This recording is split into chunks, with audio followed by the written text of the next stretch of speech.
मृकोदराविद्ध कलाविमर्श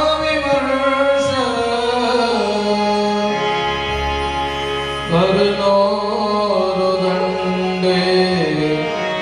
धृतराष्ट्रपुत्रे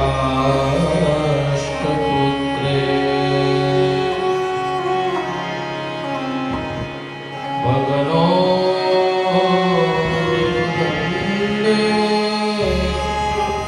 धृतराष्ट्रपुत्रे।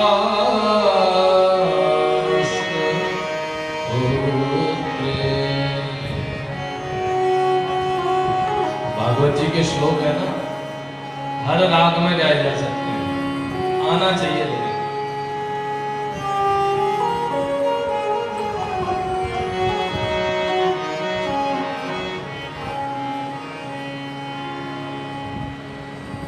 महाभारत का युद्ध लगभग समाप्ति की ओर, अंतिम दिन, और अंतिम दिन भी लगभग सारे योद्धा मारे जाते हैं। एक बड़े भाई साहब बचे हैं बस 100 में से, बाकी 99 नीचे वाले सड़क के हैं। वीरश्वतो वीरगतिं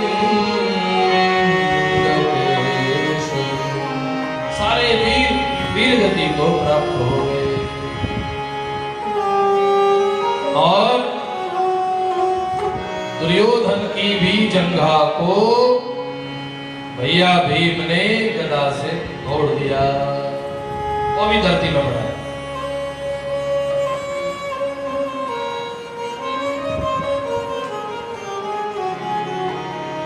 शाम होने जा रही है, लाश ही लाश पड़ी है।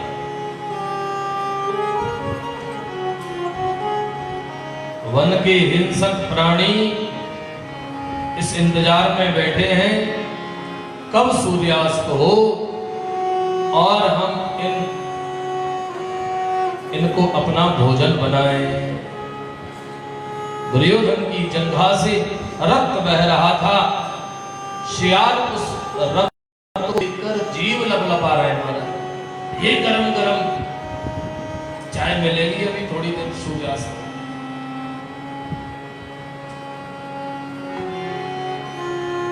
और दुर्योधन भी बड़ा चिंतित है,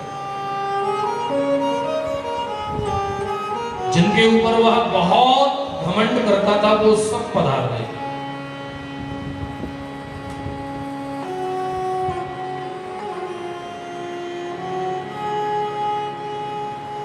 घमंड और अभिमान तभी होता है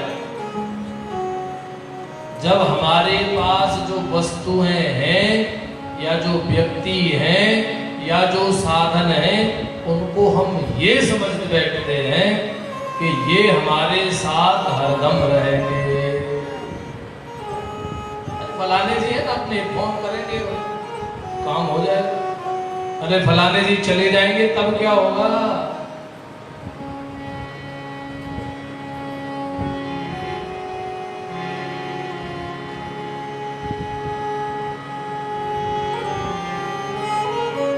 दुर्योधन चिंतित है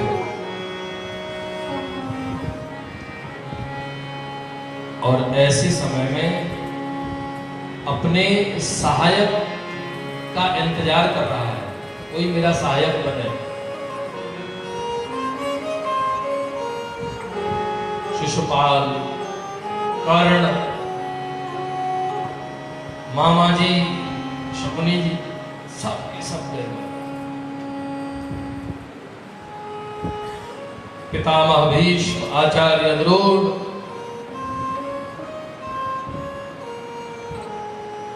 गौर से देखा जाए तो दुर्योधन के पास कितनी बड़ी बड़ी मिसाइलें थी हैं।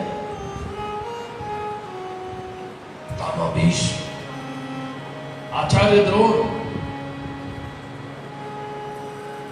कुंती पुत्र, सूर्य पुत्र कर्ण,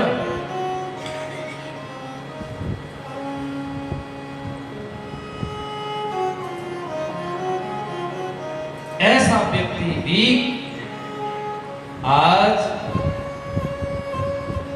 इतना सहायक खोज रहा है कि मुझे कोई खींचकर कहीं सुरक्षित जगह पर पटक दे। दिखाई दे रहे थे हमारा हिंसक प्राणी, ये हिंसक प्राणी मेरा इंतजार कर रहा है।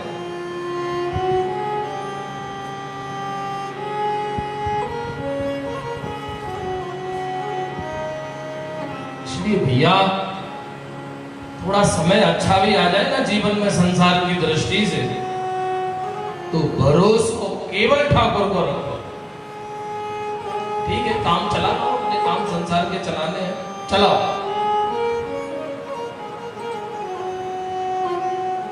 लेकिन जब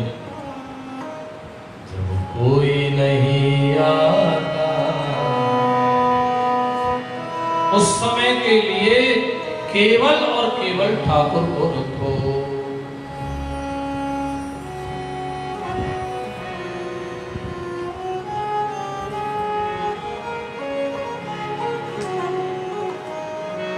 अकेला पड़ा है, चारों ओर निहार रहा है, ठाकुर से तो प्रीति है नहीं।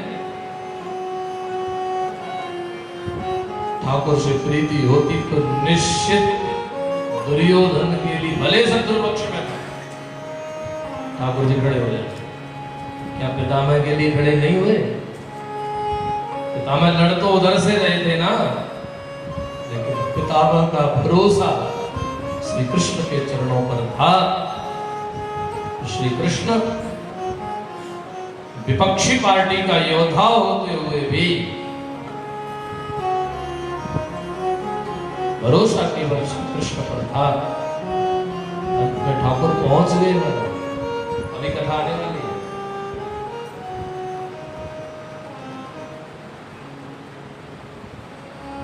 इसलिए काम चलाना हो, संसार में रहना है, किसी से भी चलवाओ। हाँ, गाड़ी फंस जाए तो गाड़ी नहीं निकालनी, कोई रोक ले तो फिर बड़े को फोन करते रहे, भैया गाड़ी को निकलवा लो। लेकिन भव सागर में जब गाड़ी फंसेगी ना, तो फिर वहां फोन की लाइन सब खत्म हो जाएगी। वहां के लिए केवल और केवल, और ये कहने की बात नहीं है, व्यक्ति व्यक्ति को बोलने की बात भी नहीं है, ये तो अपने हृदय की बात है। तू मेरा है, मैं तेरा हूं, हो गया।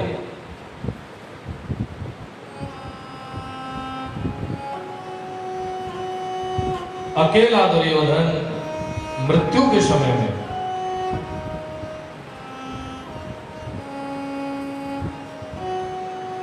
कई बार ऐसी गलतफहमी हम लोग पाल लेते हैं कि हाँ देख लेंगे, जब समय आएगा तो भगवान को अपना बना लेंगे, भजन कर लेंगे। ऐसी कौन सी जल्दी पड़ी है? अभी उस दिन वो माता आई थी ना, वार्ष्णेय जी के साथ, इनकी बहन जी, और इनके जीजा जी भी साथ में आए थे गुरु पूर्णिमा से 2-3 दिन बाद। तो जीजा जी ने हमसे एक बात कही, इनके जीजा जी ने, कि महाराज जी हमारा बच्चा ना थोड़ा ऐसा ही है। क्या हो गया? बोले वो ना त्रिपुंड लगाता है। क्या लगाता है? जैसे भोले बाबा का जो तिलक होता है, वह त्रिपुंड लगाता है। तो मैंने कहा अपने भाग्यों को सराहो,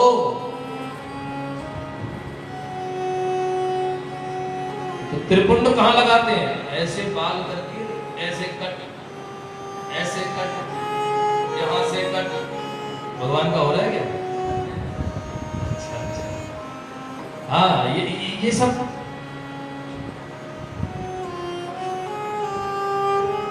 आपका बालक तिलक लगाता है, ये तो सौभाग्य की बात है। बोले महाराज इसका लाभ है। तिलक लगा होगा तो गलत जगह पर जाएगा तो 4 लोग उसको टोकेंगे, ये क्या कर रहा है भाई? सिर पर चोटी है तेरे, माथे पर तिलक है, और ये क्या खा रहा है, क्या पी रहा है? भगवत प्रेम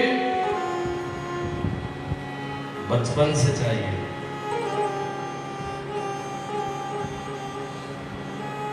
तत्काल नहीं होता, ध्यान रखना। तत्काल भी तभी होगा जब बहुत काल से संपर्क में रहे होंगे, तो तत्काल हो जाएगा।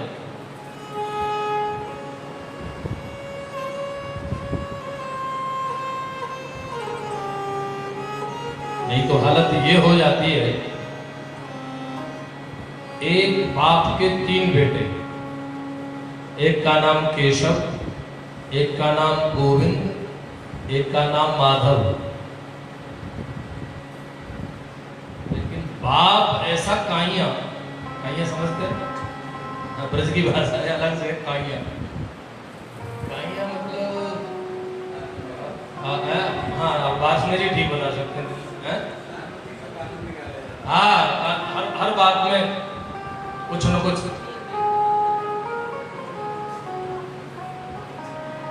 तीनों बेटों के नाम भगवान के नाम के ऊपर, लेकिन बेटों का नाम नहीं लेता।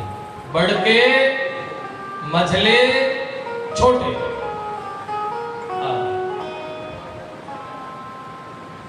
अंतिम समय आ गया।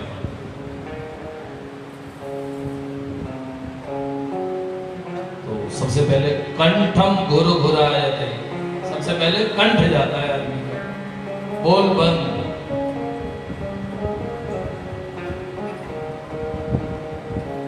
अब जब कंठ बंद होगा तो फिर इशारे करेगा ना, खाट में पड़ा पड़ा इशारे करने लगा। तो बच्चों ने समझा कि लगता है कहीं माल गड़ा है। आज के जमाने में तो पासबुक वगैरह सब होती है, उस समय तो जमीन में होता था माल। लगता है पिताजी ने कहीं माल गाड़ कर रखा है, तो उसके लिए इशारा कर रहे हैं सर।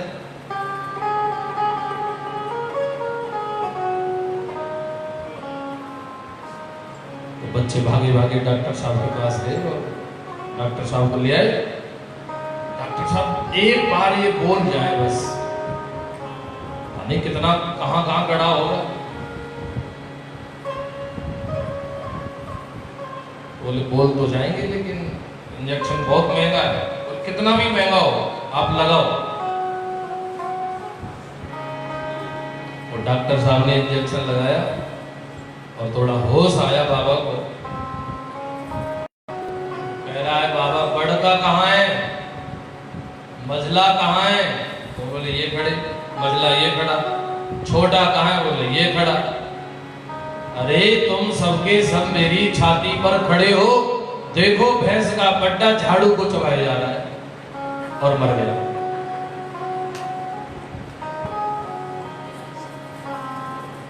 इसलिए प्यारे, बालक पनते हरि भजे। इतनो सरल ना है ये खेल। जब मर्जी बटन दबाएंगे। और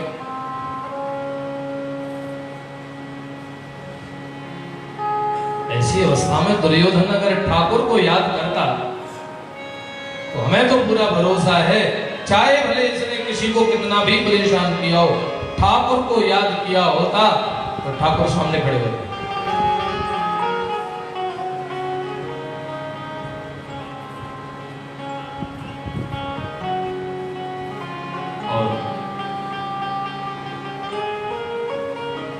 टूटे हुए पैर से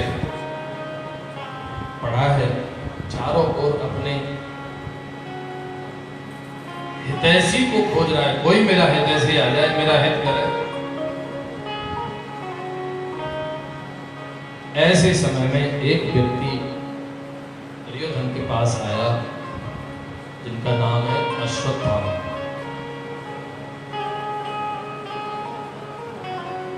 अश्वत्थामा ब्राह्मण है।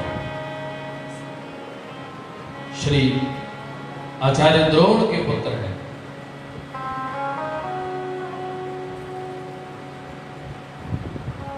अश्वत्थामा आए तो आते ही दुर्योधन ने जो रक्त बह रहा था ना जंघा से, वहां से रक्त लेकर अश्वत्थामा को तिलक कर दिया।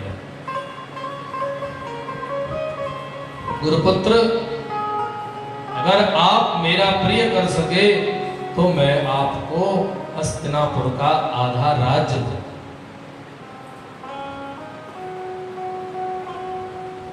आधा राज्य? मैं राजा हो जाऊंगा? तो सत्ता का लोभ बड़ा भयंकर लोभ होता है, सबसे बड़ा लोभ होता है।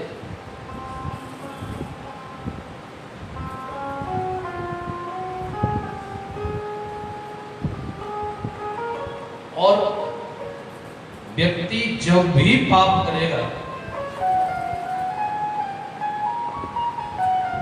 लोभ के वशीभूत होकर ही करेगा। किसी भी पाप,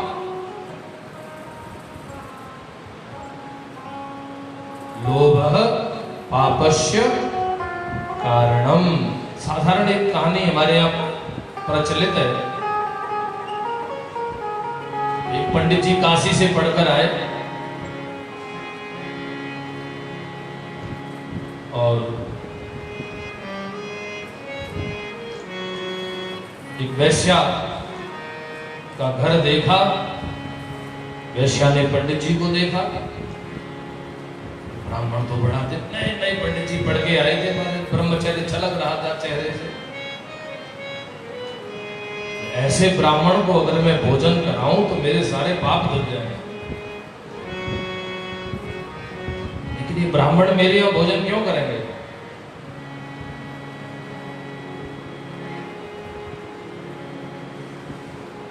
रास्ते में पंडित जी से किसी ने पूछा था, पंडित जी आप काशी पढ़कर आए हैं तो बताओ पाप का बाप कौन होता है? पाप का बाप।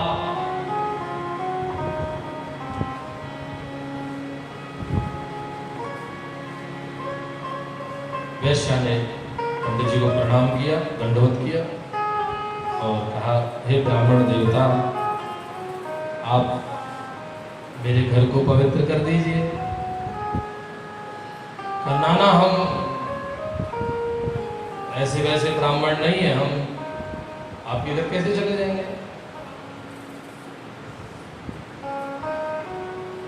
उस देवी ने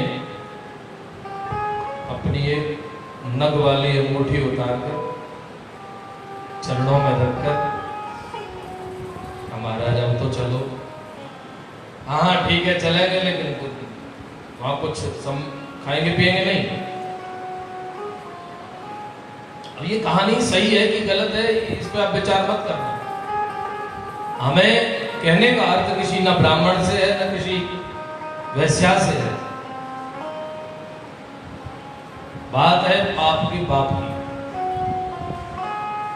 हाँ कोई ब्राह्मण कहे कि ब्राह्मणों की निंदा हो रही है, ऐसा कोई भाव नहीं है।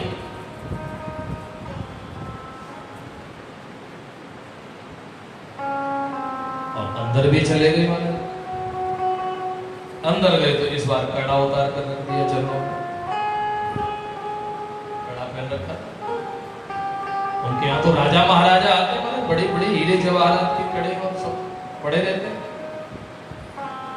हमारे एक फुलका खा लो बस,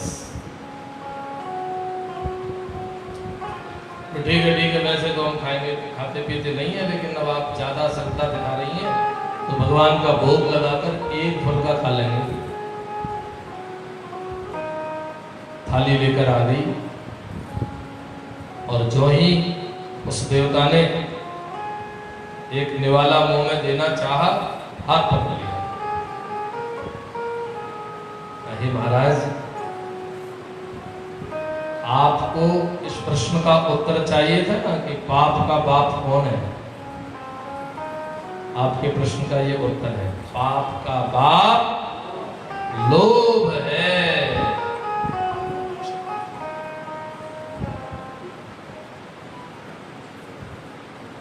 लोभः पापश। ये केवल ब्राह्मण का तो उदाहरण है, आप ऐसा मत समझना कि ब्राह्मण ने ऐसा कर दिया, नहीं। और दूसरी बात और भी है ना कि हम उदाहरण दें, दूसरे का दे भी नहीं सकते। आजकल तो किसी जाति का नाम लेना भी अपराध है। ब्राह्मण को तो बेचारे को कोई पंडित कहो, बामन कहो, ब्राह्मण को उसको कोई असर नहीं पड़ता। किसी और को नहीं बोल सकते, लेकिन आजकल मुश्किल में पड़ जाओगे। हमारे यहाँ का है ही ऐसा संविधान।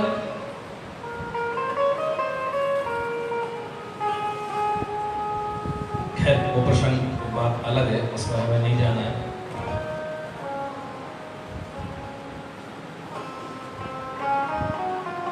अश्वत्थामा जैसे ही उनका तिलक हुआ, बताओ दुर्योधन कौन सी सेवा करनी है? राजा बन जाऊंगा।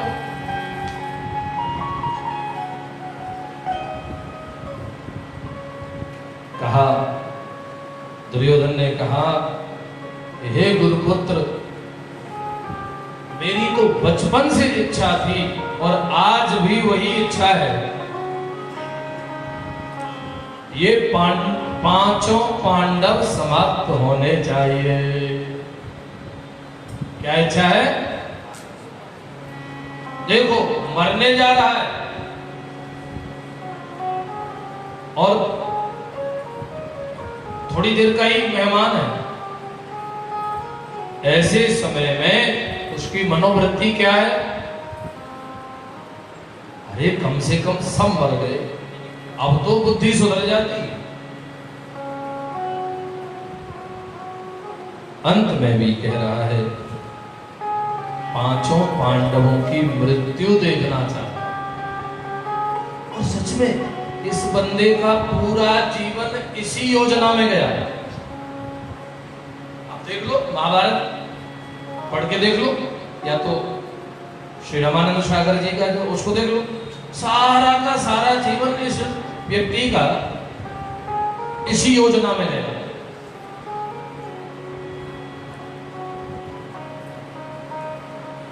उसको यही मालूम नहीं था कि जिनके लिए मैं इतनी बड़ी बड़ी योजना बना रहा हूं, उनका मालिक बहुत बड़ा है, सारी योजनाओं का मालिक नहीं है।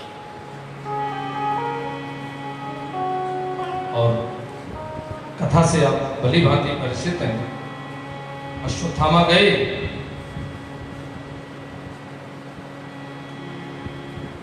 पांडव घर में नहीं है।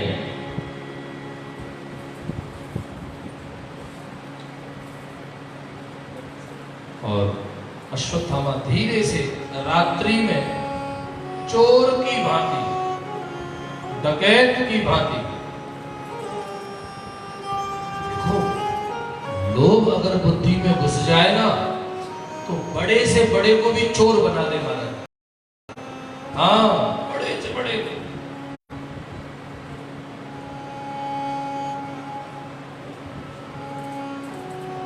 सर्वश्रेष्ठ स्थान आचार्य द्रोण के बाद इनका ही है।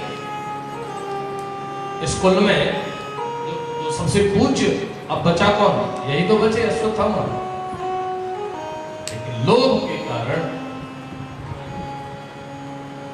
गए और माता द्रौपदी के पास सोए हुए पांचों पुत्रों का शीश काटा। बड़ी आसानी से सोते हुए पांचों पुत्रों का शीश काटकर और दुर्योधन के सामने रख दिया। ये हैं आपके पांचों शत्रुओं के शीश। दुर्योधन को विश्वास है, जिस काम को पूरे जीवन में योजना बनाता रहा, भीष्म, कर्ण, द्रोण, दुशासन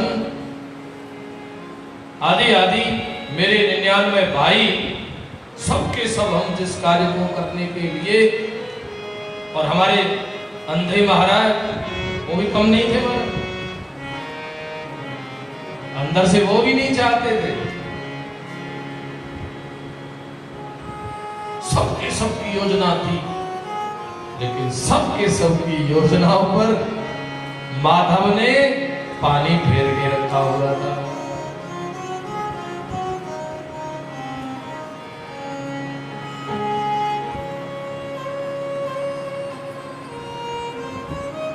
और दुर्योधन समझ रहा है इतना आसान काम नहीं था ये। वो पोटली बांधकर सिर ले गया अश्वत्थामा। महाराज पोटली को दबाकर देखा, इतने मुलायम, इतने नरम सिर। दुर्योधन समझ गया। आचार्य गुरुपुत्र जय हो मैया, दंडवत प्रणाम। जय श्री कृष्ण। अब आपकी हम बात तो कछु ना कहेंगे, आपको पुण्य कम है जाएगा, है ना। नित्य परिक्रमा महाराज, नित्य ठाकुर जी का पूजन।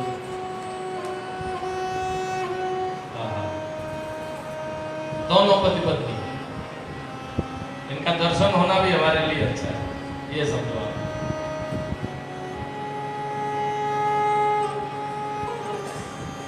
बस अब नहीं कहेंगे, बहुत हो गया, इतना ही काफी है। हमें पता है।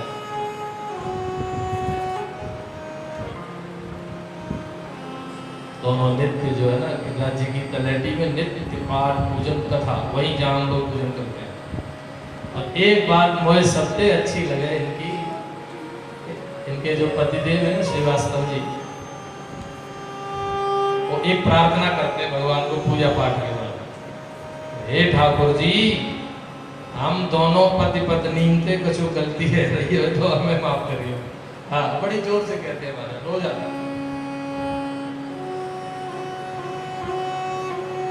ऐसे ऐसे लोग यहाँ विराजमान है, मतलब पहचान भी नहीं सकते इनको।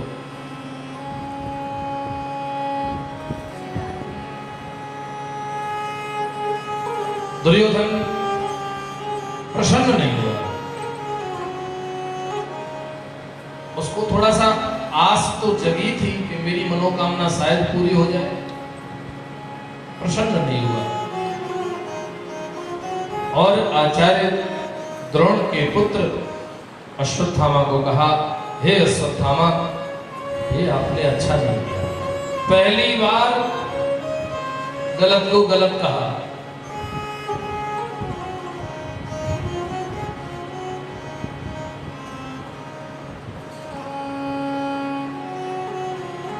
और दुर्योधन की तो मृत्यु होनी स्वाभाविक थी। दुर्योधन तो उसी अवस्था में चला गया। लेकिन इधर जब श्री ठाकुर जी और पांचों पांडव आए हैं, द्रौपदी माता को विलाप करते हुए देखा। प्रातःकाल जागी ना तो पांचों धड़ पड़े हैं, किसी का सिर नहीं। बहुत रोई द्रौपदी माता। और ठाकुर जी आए तो ठाकुर जी ने माता द्रौपदी के कृष्णा सिर पर हाथ फेरा। इतना क्यों रो रही है?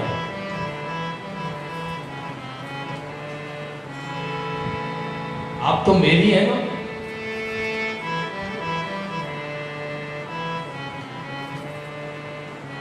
निश्चित रूप से कुछ संसार में कुछ रिश्ते ऐसे होते हैं जो विशेष होते हैं, हम मानते हैं और मानना भी चाहिए सनातन धर्मियों को।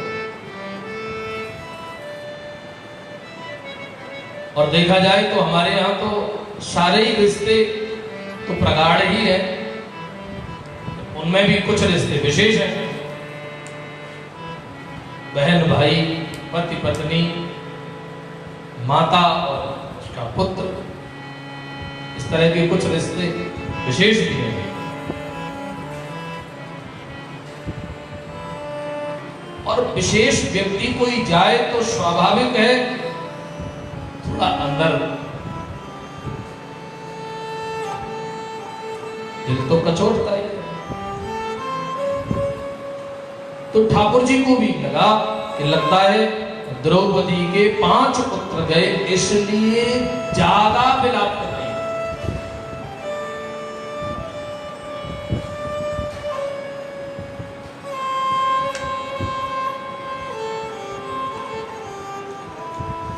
ठाकुर तो ठाकुर है। द्रौपदी जी से पूछा,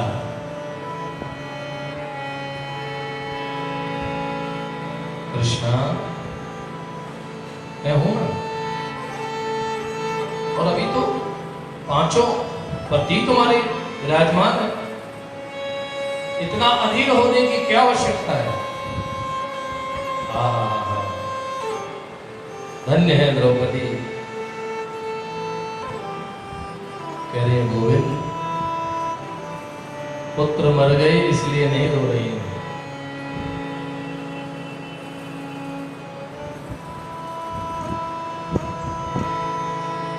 फिर रो इसलिए रही हूं, पुत्र तो बहुत सारी माताओं के मरे हैं, मेरे अकेले थोड़ी मरे। हे नाथ, आपकी दासी होकर और इस दासी के पुत्र आपको बिना देखे मृत्यु को चले गए। अच्छा होता रणांगण में लड़ रहे होते गोविंद, आप भी वहीं कहीं आसपास होते और आपको देखते हुए मेरे पुत्र प्राण त्याग करते तो मुझे इतना कष्ट नहीं होता।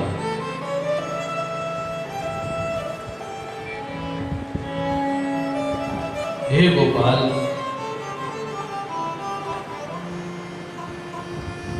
आप मेरे पुत्रों की सद्गति करना।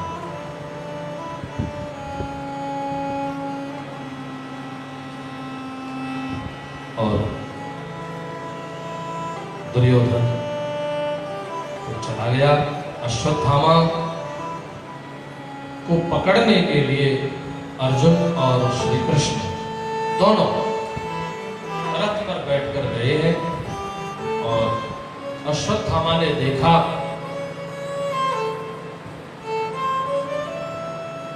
आज तो मेरा बचना मुश्किल है, और अश्वत्थामा ने ब्रह्मास्त्र का संधान कर दिया। ब्रह्मास्त्र को आते हुए श्री अर्जुन ने देखा और घबरा गए अर्जुन को। प्रभु ये तो जला देगा सब पूरे संसार को। श्री कृष्ण को पुकारा है, बहुत प्यारी प्रार्थना है। कृष्ण कृष्ण महाबाहो, कृष्ण कृष्ण महाबाहो, कृष्ण कृष्ण महाबाहो, कृष्ण कृष्ण महाबाहो, भक्ता नाम भयंकर, आप ही मुझे इस भयंकर भय से अभय कर सकते हो। अभयंकर, संसार का बड़े से बड़ा भय अगर प्रकट हो ना तो अपने इष्ट को याद करो।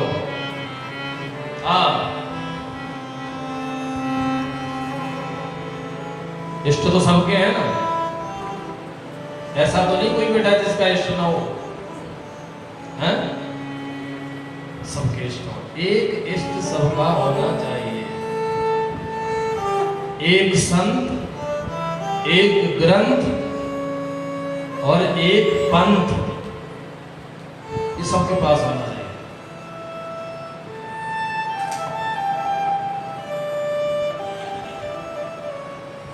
हे नाथ, इस भय से मुझे अभय कीजिए। ऐसा लग रहा है पूरे संसार को जला देगा। तब ठाकुर जी ने अर्जुन जी को आदेश किया, अर्जुन ब्रह्मास्त्र के ऊपर ब्रह्मास्त्र ही चलाओ। और अर्जुन जी ने भी ब्रह्मास्त्र का संधान किया।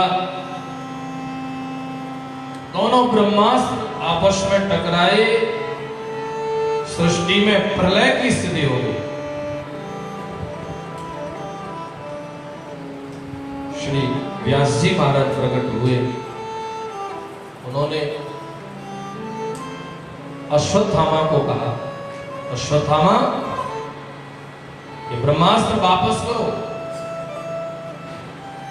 हे व्यास भगवान, मेरे गुरुदेव ने केवल ब्रह्मास्त्र चलाना सिखाया, पूरी विद्या मुझे वापस करने की विद्या मुझे नहीं आई। अर्जुन जी से प्रार्थना करी है, अर्जुन जी ने ब्रह्मास्त्र को वापस किया है। झपटकर अश्वत्थामा को पकड़ा और बांधकर रथ में डालकर और द्रौपदी के चरणों में डालकर पड़ गया।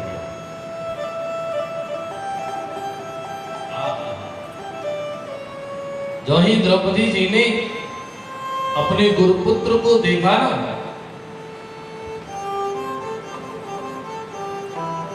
धन्य है द्रौपदी। इसलिए तो भगवान पल पल उनके साथ खड़े रहते हैं।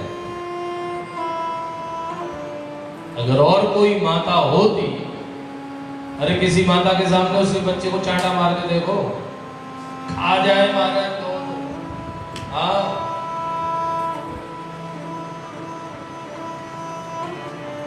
यहां तो 5 पुत्रों का हत्यारा, और देखते ही द्रौपदी जी क्या कह रही है, बोले तथा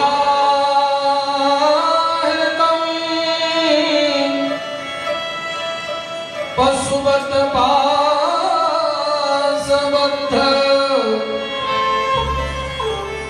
भवामुखं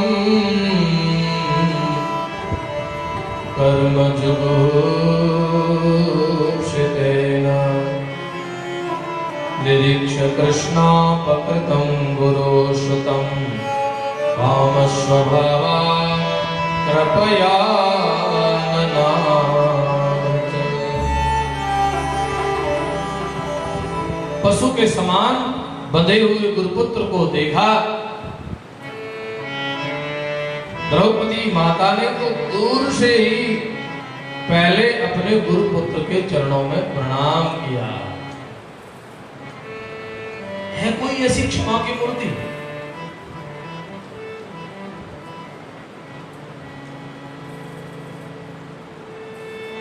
प्रत्यक्ष मूर्ति है क्षमा की द्रौपदी।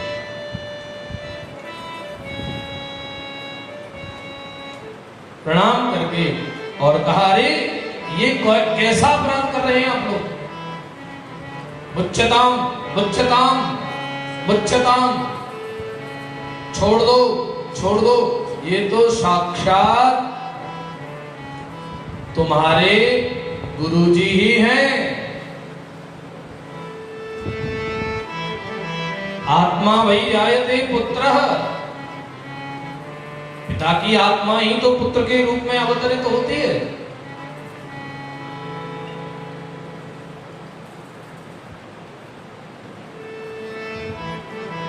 ब्राह्मणो नितरां गुरु, तो ब्राह्मण है, ब्राह्मण में भी हमारे गुरु जी के पुत्र हैं। छोड़ दो छोड़ दो। और देखो ना, मेरे पास तो अभी कम से कम 5 पति तो हैं। अश्वत्थामा की मैया का तो पति भी मर गया और बेटा और मर जाएगा तो उस मां को अपार कष्ट होगा। इसलिए जो कष्ट मैं भोग रही हूं, जो कष्ट मुझे हुआ है, वह कष्ट कोई दूसरी माता ना देगे।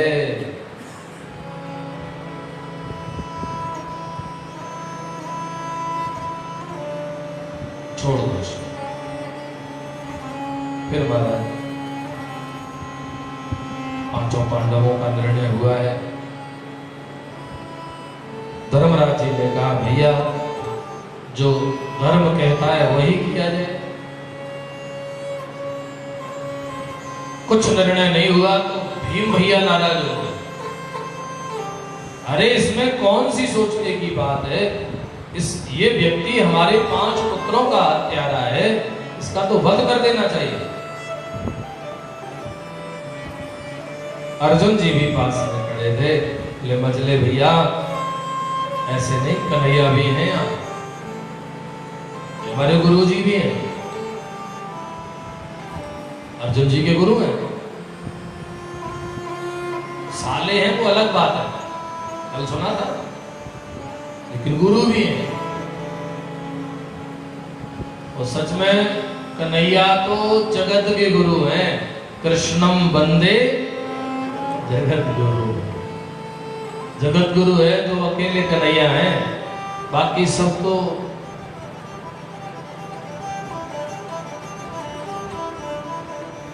ठीक है, गुरु है सब, बाकी असली गुरु या तो ऐसे कहो इन्हीं के सब स्वरूप है, ये ठीक है।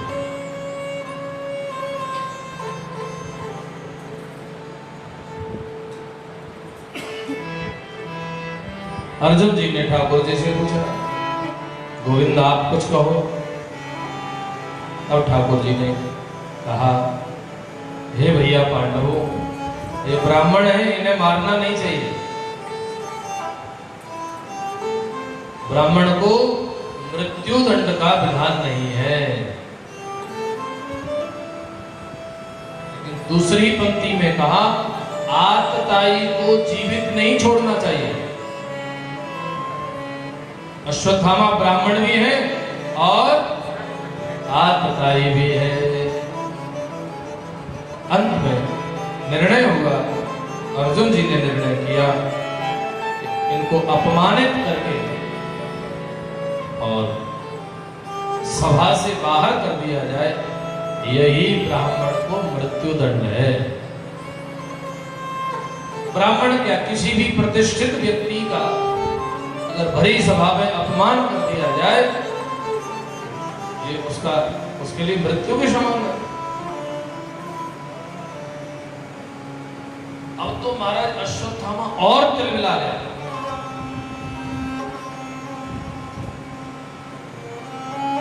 कायदे से होना तो ये चाहिए था कि चलो गलती हो गई, लोभ में फंस गए, हे कन्हैया, हे मधुसूदन, हे माधव, अब हमें माफ करो, आगे से ऐसी गलती नहीं होगी। अपराध के ऊपर अपराध किए जा रहे हैं अश्वत्थामा। फिर से अपराध किया, क्रोध में भरकर, और इस बार तो महाराज फिर से ब्रह्मास्त्र छोड़ा है।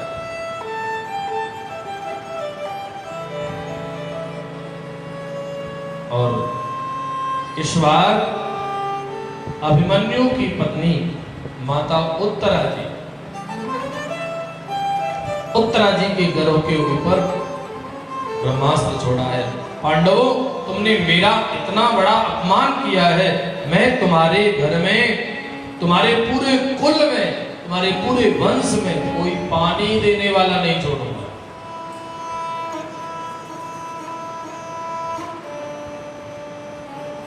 और माता उत्तरा के गर्भ पर ब्रह्मास्त्र का संधान किया। उत्तरा जी ने दूर से देखा ब्रह्मास्त्र आ रहा है।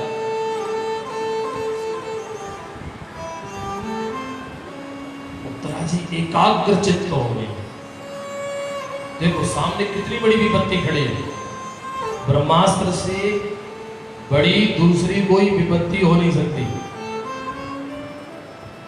उत्तरा जी छटपटाई नहीं, भागी नहीं, चिल्लाई नहीं और न किसी व्यक्ति को आवाज लगाए। उत्तरा जी बहुत समझदार है, विराट नरेश की पुत्री है।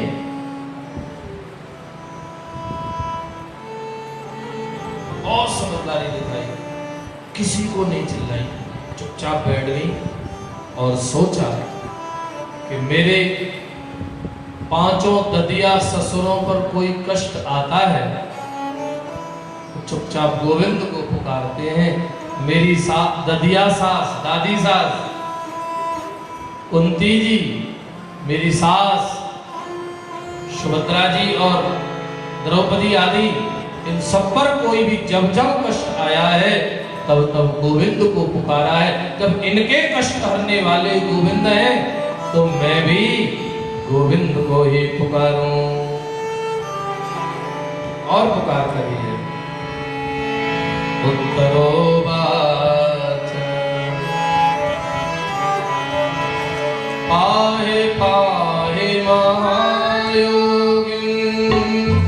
देव देव जगत्पते। पाहे पाहे महायोगिन देव देव जगत्पते। मान्यं वद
हे देवादिदेव श्री कृष्ण पाहि पाहि, हमारी रक्षा कीजिए। ठाकुर है ना, इनकी एक आदत है, ये बिना पुकारे आते नहीं है, ध्यान रखना। अपने बाप के लिए नहीं आए महाराज। शास्त्री जी 10वें स्कंद में कथा है, नंद बाबा को अजगर ने पकड़ लिया। किसने पकड़ा? कथा आती है। और अजगर निगलने लगा, खींचने लगा अंदर, और ठाकुर पकड़ दिए। बाबा को अजगर ने पकड़ लिया। हाँ, अब घर में आग लगे और कोई कह रहा है हमारे घर में आग लगे, लाला देख रहे हैं। और मैया बाबा सबको पुकारे। अजगर कोई साधारण थोड़ी था, वो भेजा हुआ जीव था। बाबा को लगा अब तो प्राण चले जाएंगे, तो मैया ने कहा लाला देख देख देख, तेरे बाबा को अजगर निगल जाएगा, तब क्या होएगा? निगल जान दो। कितने जीव डूब रहे हैं, डूबो।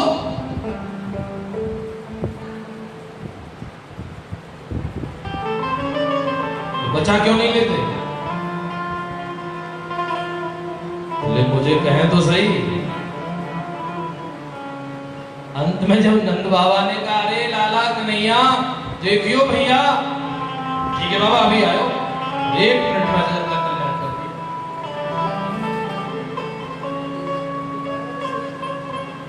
इतनी चाहत तो है इनको कि मेरे लोग मुझे ही पुकारे।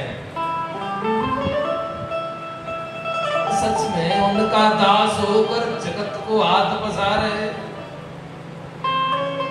ठीक नहीं है। हाँ, दास कहावे ठाकुर जी का और आस जगत की रखे।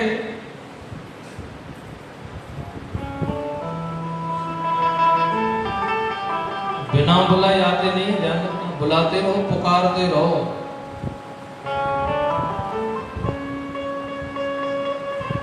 गोपियों ने भी पुकारा तब आए, गोपी गीत उसी से तो प्रकट हुआ।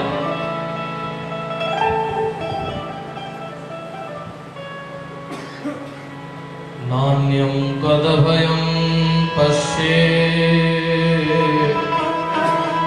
यत्र मृत्यु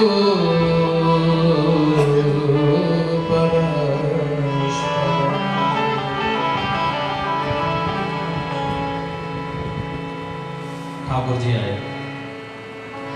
उत्तरा जी से पूछा मरने का भय है, इसलिए चिल्ला रही है ना? कह रहा था बिल्कुल नहीं, 1% भी नहीं। फिर इतनी जोर से पाहि पाहि महायोगी, पाहि पाहि बचाओ बचाओ बचाओ बचाओ। ठाकुर जितना चतुर है ना, भगत भी कोई कम चतुर नहीं होते। हाँ, क्योंकि ठाकुर के गुण उसके भक्त में भी तो आएंगे कि नहीं आएंगे? तदाकारा कार्य वृत्ति होगी कि नहीं? उत्तर जो नहीं नहीं, कोई डर नहीं है। जब आ गए तो फिर क्यों पुकार रही थी? पुकार इसलिए रही थी कि हमारी रक्षा मत करो। बोले मां में गर्भो निपात्यता, अरे बोले खुद की रक्षा करो, गर्भ की रक्षा तो अपने आप हो जाएगी। गोविंद मुझे मेरी रक्षा की कोई आवश्यकता नहीं है। ये बात देखो उत्तरा जी क्या कह रही हैं? मुझे मेरी रक्षा की कोई आवश्यकता नहीं है गोपाल, इस गर्भ की रक्षा होनी चाहिए।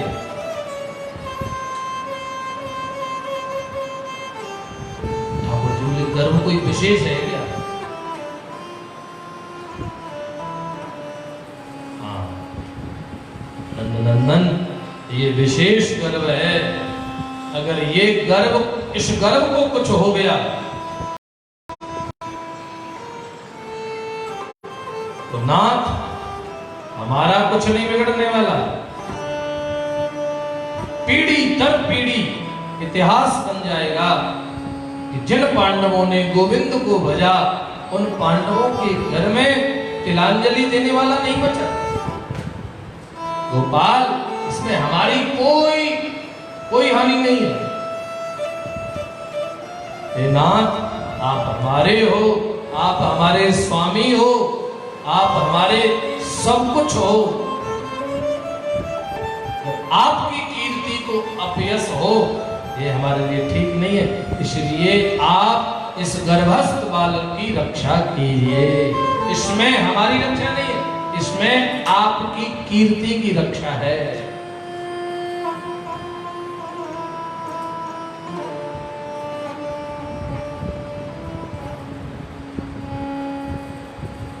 और श्री ठाकुर जी श्वास मार्ग से गर्भ के अंदर गए हैं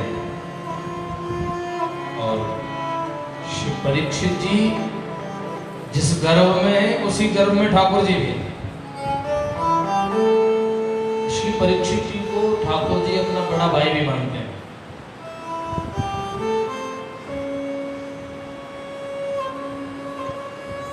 ये भाव हमको भी कुछ दिन पहले किसी ने, संत ने बताया कि अपने बड़े भाई की रक्षा के लिए ठाकुर जी ने भागवतावतार लिया। थोड़े दिन पहले ये बात बताया।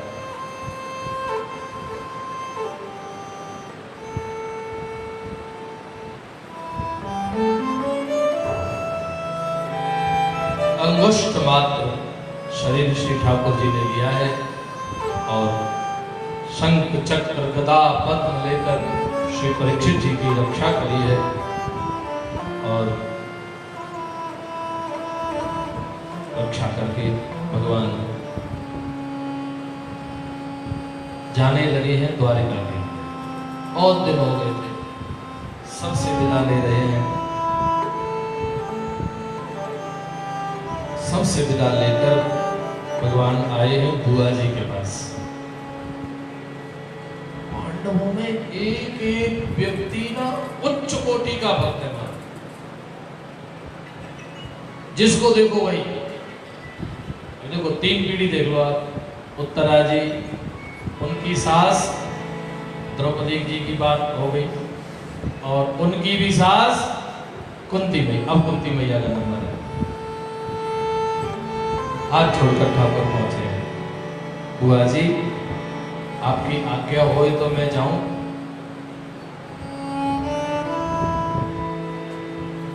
कुंती बुआ आज बहुत सावधान है।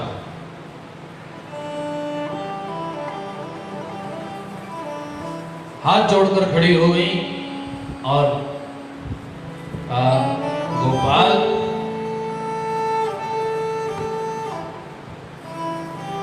थोड़ी देर खड़े हो गए और बड़ी सुंदर प्रार्थना कुंती मैया ने करी। काफी लंबी है, पूरी तो नहीं करेंगे, लेकिन 2, 3, 4 श्लोक कुंती माता की बड़ी सुंदर प्रार्थना है। कुंत्युवाच नमस्ते पुरुषं पाद्य ईश्वरः सतते परं नमस्ते पुरुषं पाद्य ईश्वरः सतते परं अलक्ष्यं सर्वभूतानां अंतर्बहिर्भवः सततं माया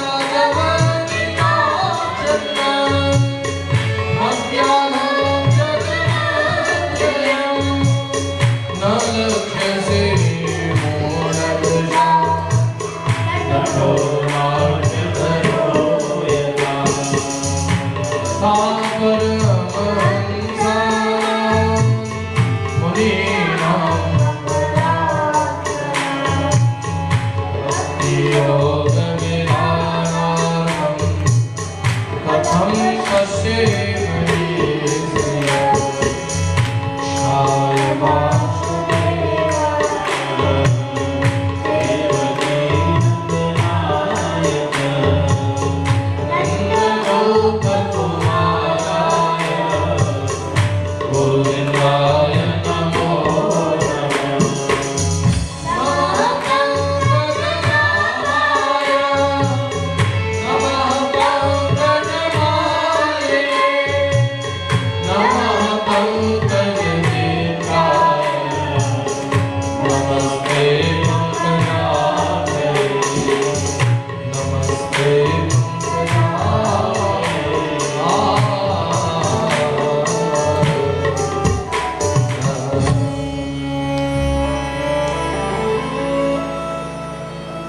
पहली बार आज कुंती माता ने ठाकुर जी को आदि पुरुष कहा।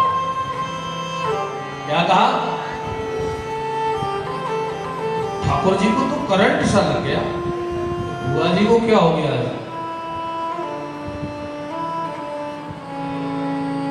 हे ईश्वर, हे प्रकृति पुरुष,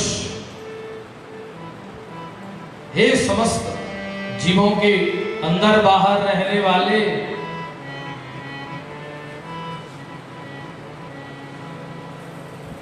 हे श्री कृष्ण, हे वासुदेव, हे देवकी नंदन, हे नंद गोप कुमार, हे गोविंद, आपको मैं नमन करती हूं।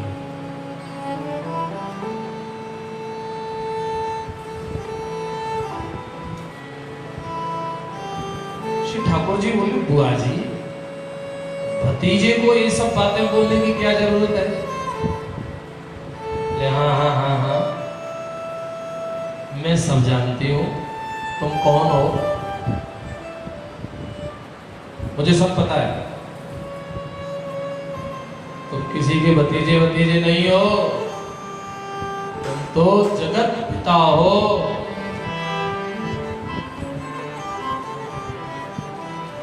और बहुत आपने अपनी माया के बुलावे में रख लिया बुआ भतीजा। अब मैं बुलावे में आने वाली नहीं हूं। कुंती मैया ने चरणों में प्रणाम किया।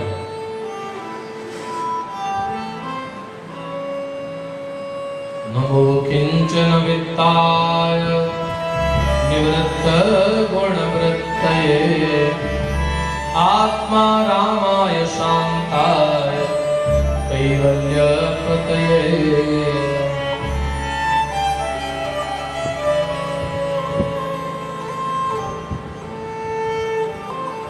ठाकुर जी बोले, बुआ जी अच्छा एक काम करो, मुझे जाना भी है और आप जल्दी जल्दी से ना, मेरी इच्छा है आज आपको सब कुछ दे दूं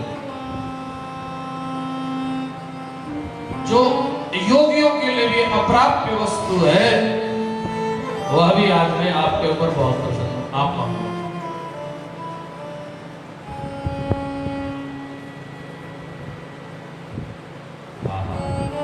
बुआ जी तो मांगो जाने कितने दिन से भरी बैठी थी ये मांगने के लिए। लाला,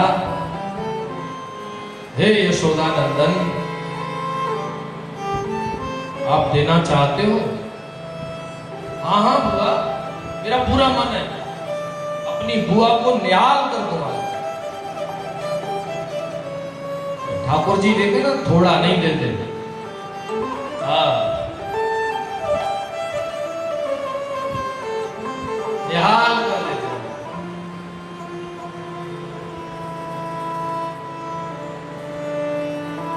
लेकिन कुंती मैया सावधान,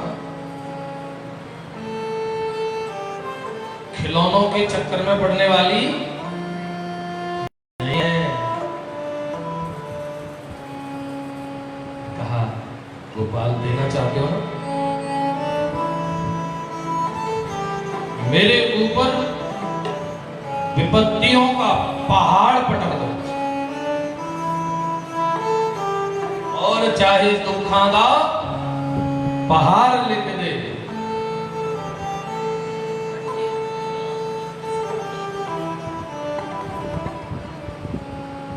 बुआ जी आपकी जवान तो नहीं फिसल गई? नहीं,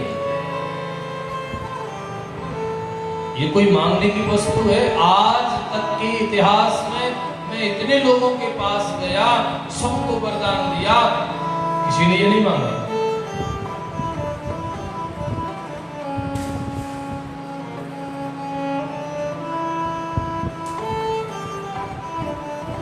बुआ जी ने कहा लाला मेरा सुख तो तू है।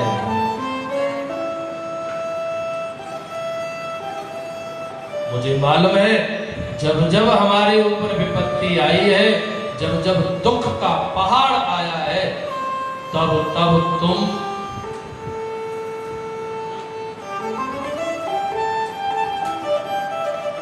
हमारे पास खड़े रहते हो, और जो ही थोड़े सुख के दिन आते हैं तुम चले जाते हो। ये केवल कुंती माता की बात नहीं है, हमारी आपकी भी बात है।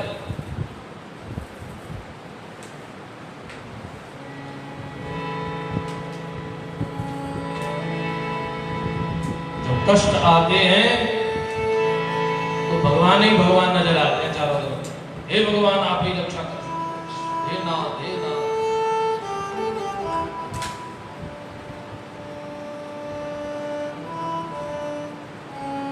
और जब थोड़ी लहर ठंडी पड़ जाती है तो फिर से उसी कूद हम पे उतर जाते हैं।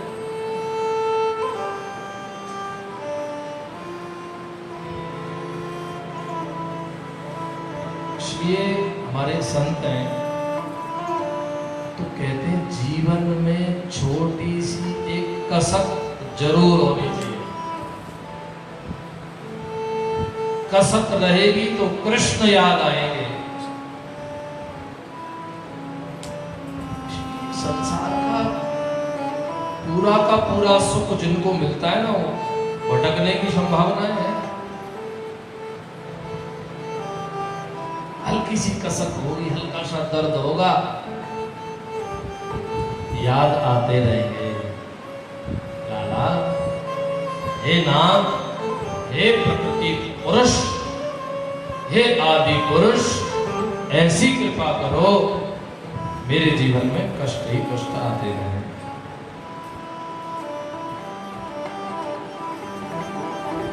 और कई श्लोकों में प्रार्थना करिए। कुंती मैया से भगवान ने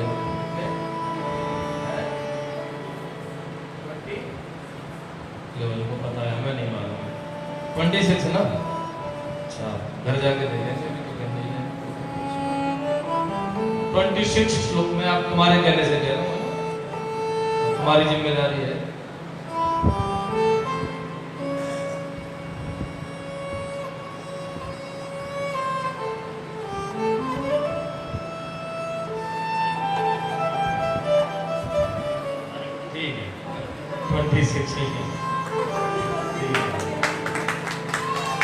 हाँ, 26 श्लोकों में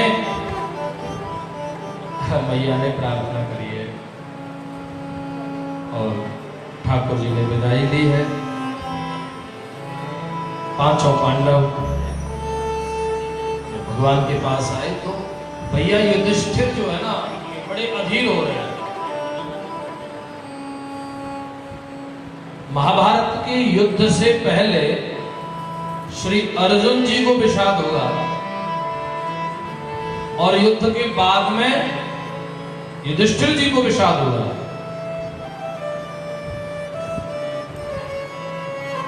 युधिष्ठिर जी को लगा रहता था मैंने सारे के सारे अपने भाई बंधु मरवा कर और मैं इस आसन पर बैठ गया, कौन से नरक में जाऊंगा मैं? ऐसा उनको विषाद रहता था। ठाकुर जी समझ गए कि छोटे भैया को विषाद हुआ तो मैंने चेला बना लिया और मैंने गीता का ज्ञान, गीता उपदेश कर दिया, लेकिन ये तो बड़े हैं, बड़ों को उपदेश कैसे करूं? तो फिर युधिष्ठिर जी को भगवान उनके बड़े के यहां लेकर गए रथ चल पड़ा और चलते हुए रथ में नकुल सहदेव छत्र लेकर खड़े हैं, स्वयं श्री युधिष्ठिर जी चवर ढोल रहे हैं और अर्जुन रथ हाँक रहे हैं, कन्हैया बैठे हैं, विदा करने जा रहे हैं।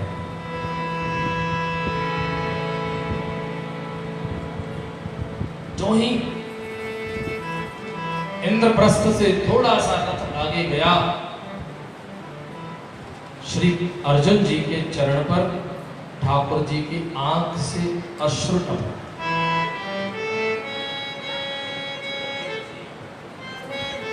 पार्थ ने पीछे मुड़कर देखा तो कन्हैया हिलकी लेकर रो रहे, जो रो रहे। इतने सारे योद्धा कन्हैया के सामने मारे गए, और तो छोड़ो, खास कन्हैया का प्रिय भांजा अभिमन्यु महाभारत में शहीद हुआ, वीरगति को प्राप्त हुआ। कन्हैया की आंख से आंसू नहीं आया, एक आंसू नहीं टपकने दिया, मुस्कुराते रहे बस।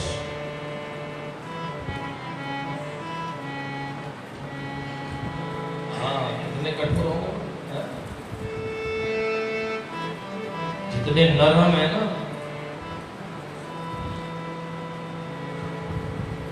हाँ, इतने मजबूत भी है। यही आंसू नहीं टपकने दिया, भांजा मर गया, साथ साथ लोगों ने मिलकर मारा। लेकिन आज जब इंद्रप्रस्थ छोड़कर जा रहे हैं, रास्ते में चल रहे हैं, ठाकुर जी हिलकी लेकर रो रहे हैं। रथ रोका, गोविंद क्या हुआ? पार्थ, मैंने तुम्हें गीता में एक बात बोली थी ना, यो यथा मां प्रपद्यन्ते तांस्तथैव भजाम्यहम्। कोई भी व्यक्ति जिस भाव से भी मुझे भजता है, भाव निकालने की जिम्मेदारी आपकी, और भाव को पूर्ण करने की जिम्मेदारी लाला की। जिस भाव से आप गाकर भगवान को भजोगे, भगवान आपके लिए गाएंगे। आप नाचते हो ना, आप ये मत समझो मैं नाचती हूं, वह भी आपके नाचने के साथ साथ नाचते हैं।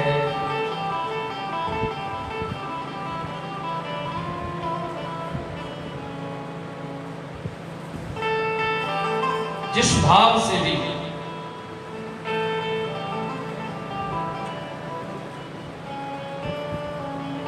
भाव की आवश्यकता हमको है, ना भाव की तो बात नहीं।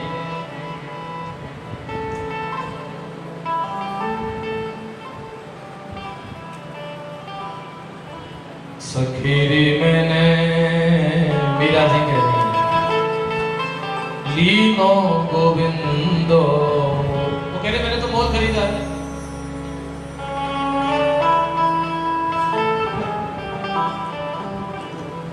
सखीरी मैंने लीनो गोविंदो मोल, कोई कहे महंगो कोई कहे सस्तो, मैंने लियो तराजू तोल।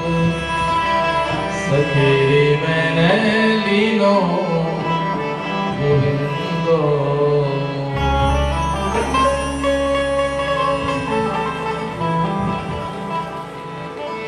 बोले तेरे कन्हैया बोलते तो है नहीं तेरे से। तो मीरा जी जब कमरे में बैठती थी ना, अब भैया ये गोवर्धन की कथा है, यहाँ कोई भी आ सकता है। अब मीरा जी आ गई तो कोई बड़ी बात नहीं, हाँ परिक्रमा में कोई भी आ जाए। अब मीरा जी आई तो वो आ गई, हम हम तो लाइव पहले तो सोच के बैठे नहीं हैं। परिक्रमाएं कोई भी भक्त आ सकता है। हाँ, राजस्थान तो बिल्कुल नजदीक, आधी परिक्रमा ही राजस्थान में, पूछने वाली बीना जी आ गई। कोई कहे गूंगो, कोई कहे बहरो, तुम्हारे लिए गूंगा बहरा होगा, मैंने लीनो बजंता ढोल, मायरी मैंने लीनो गोविंदो।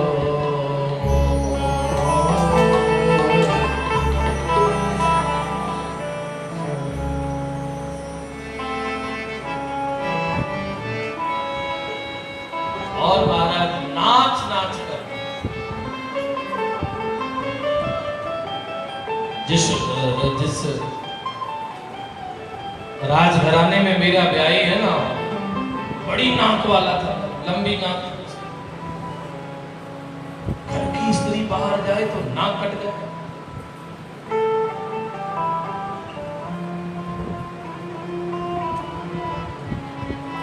लेकिन नहीं, किसी की नहीं मानेगी। तो बोलो जिसको जो बोलना हो, और बोलने वाले तो बोल रहे हैं भैया। अब क्या बोल नहीं रहे होंगे? कुछ लोग यहाँ आ गए हो, अरे छोड़ छाड़ के अभी से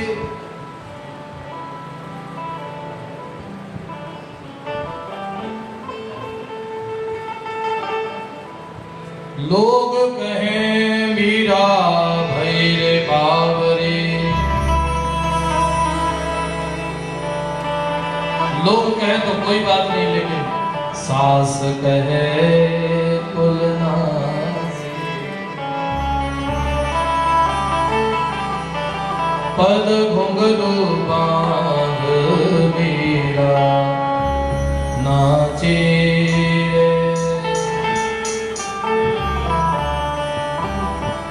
क्योंकि साथ में गिरधर की मुरलिया बाजे,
प्याला राणा जी ने भेजा।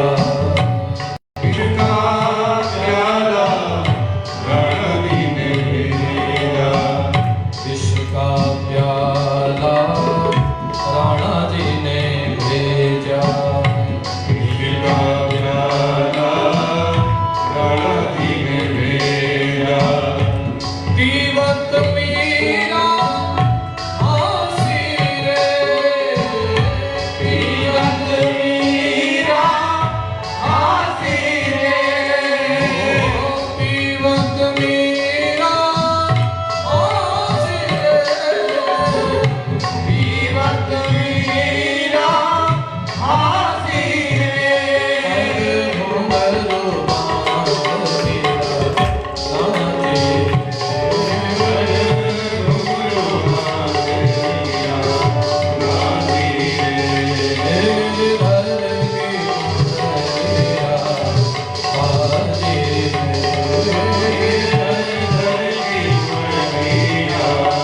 बांध मीरा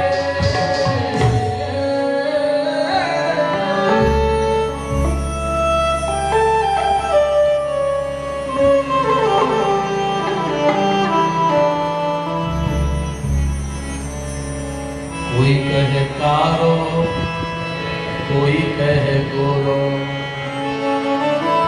मैंने लियो अमोलक मोल माई मैंने। कोई कहे घर में, कोई कहे वन में, राधा के संग किलोल माई मैंने। लीनो गोविंदो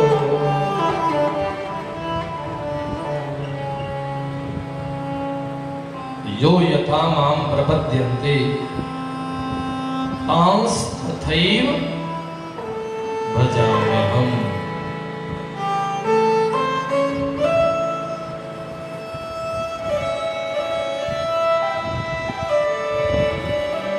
श्याम सुंदर, आपकी नेत्रों में जल, हाँ बात। अब ना मेरे रथ को द्वारका नहीं, मेरे रथ को कुरुक्षेत्र के रणांगण में फिर से ले चलो, जहां मेरे पितामह पड़े हुए हैं और क्षण क्षण मेरे आने का इंतजार कर रहे हैं। सच में भगवान आए ना, उनकी मर्जी, इंतजार तो हम कर सकते हैं भाई।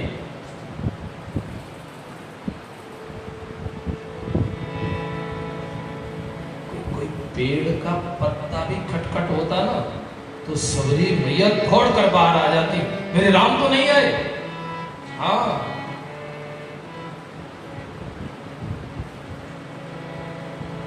पेड़ से कोई डाली टूटे, खट से गिरे ना, मेरे राम की चरण पादुका की आवाज तो नहीं है, मेरे राम तो नहीं आ गए।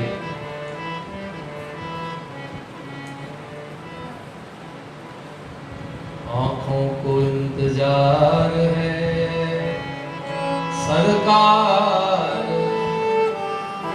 आपका। पितामह भीष्म लेटे हुए हैं और भगवान का रथ वहां पहुंचा। घर घराहट और घोड़ों के गले में जो घंटियां, पहियों की चरमर चरमर की आवाज से ही पितामह भीष्म के शरीर में ऊर्जा का संचार हो गया। यह घंटियां तो मेरे गोविंद के रथ के घोड़ों की हैं।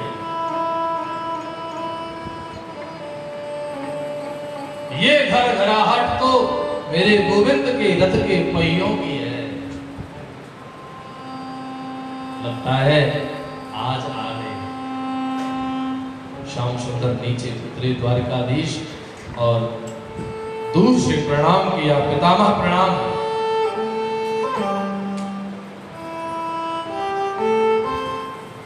दबदबाए हुए नेत्रों से पितामह ने धीरे से गोविंद की ओर देखा।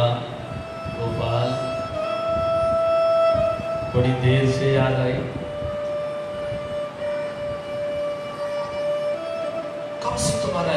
देखो, मेरे शरीर में रक्त की एक बूंद भी नहीं है।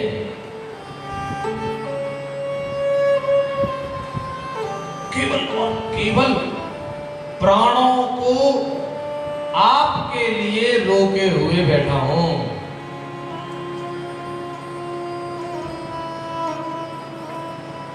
गोविंद, आपके चरणों में मेरा प्रणाम स्वीकार हो। और पितामह, बड़ी प्यारी स्तुति श्रीमद् भागवत जी में कर रहे हैं, बहुत प्यारी स्तुति।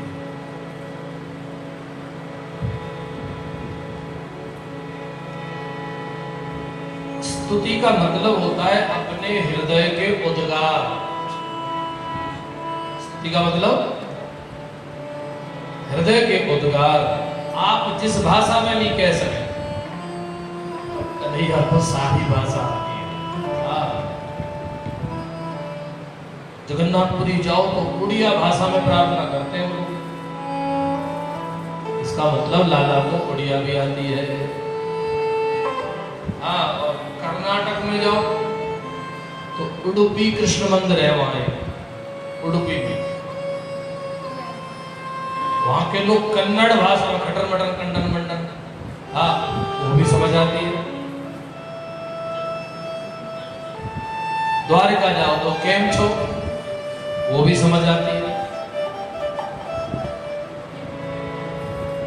और इस्कॉन वाले तो इंग्लैंड में भी, तो इसका मतलब उनको इंग्लिश भी समझ आती है। सीधा सा मतलब ये है, आप जिस भाषा में भी, भाषा मुख्य नहीं है, भाव मुख्य है।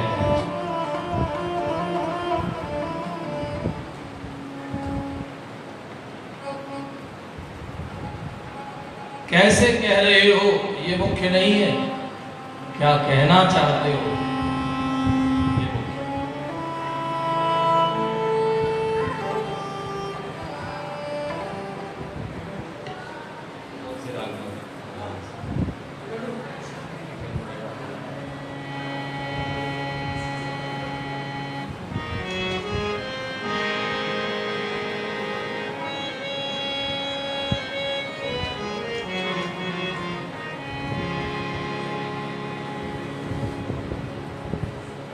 केदार में ही ले लेंगे, है ना? नहीं आएगा तो चेंज कर लेंगे, आ जाएगा, कोई भरोसा है।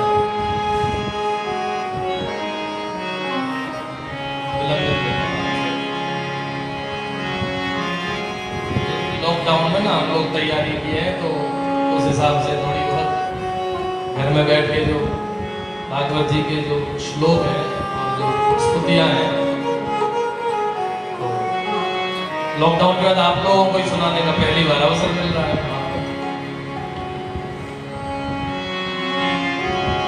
श्री भीष्म उवाच इति मतिरूपकल्पिता वितृष्णा भगवती शाश्वत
दोष बोध्या कुमति मरना विद्याय चरण रे परमश हर्ष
श्री भीष्म जी महाराज की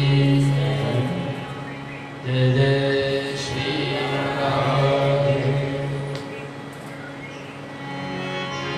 इस लॉकडाउन की ये तैयारियां है।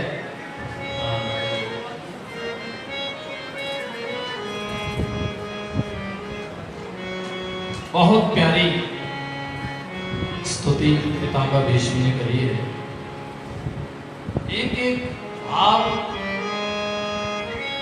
कितने श्लोक हैं? हाँ ठीक है, 11 श्लोक हैं। मानो एकादश पुष्प 11 पुष्प श्री भीष्म जी ठाकुर जी को समर्पित करना। 11 पुष्पों की माला। और एक एक पुष्प ऐसा है, एक एक पुष्प से एक एक दिन की कथा हो सकती है। हाँ, प्यारे प्यारे श्लोक। सबसे पहले पितामह ने ठाकुर जी से कहा, भगवान आपको एक गिफ्ट देना चाहता हूं। सदर है, यहाँ कौन सी गिफ्ट रखी है? महाराज मैंने बचपन से लेकर और आज तक ये वस्तु किसी को दी नहीं, केवल और केवल आपके लिए संजोकर रखी है।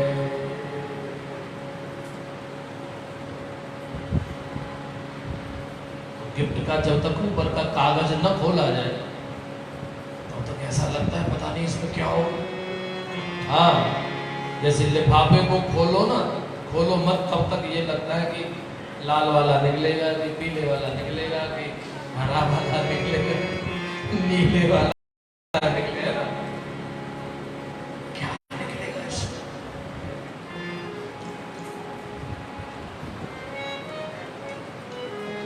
पितामह ने कहा, गोपाल इस गिफ्ट को देने के लिए कोई व्यक्ति मिला ही नहीं,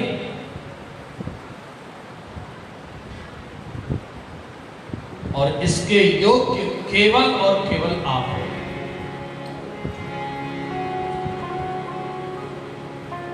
इतिमतिरूप कल्पिता तृष्णा भगवती सात्वत पुंगवे विभूमि। हे नाथ, हे द्वारकाधीश,